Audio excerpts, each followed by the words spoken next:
You ask Tiger to solve. This deals with linear equations with one unknown. The final result is x equals 5. Let's solve it step by step. Group all constants on the right side of the equation. Subtract 1/3 from both sides. Combine the fractions. Combine the numerators. Reduce the zero numerator. Simplify the arithmetic.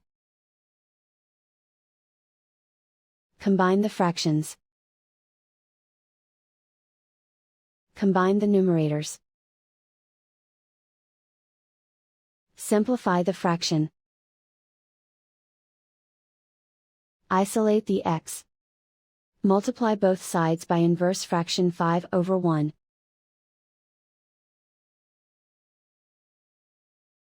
Group like terms. Multiply the coefficients.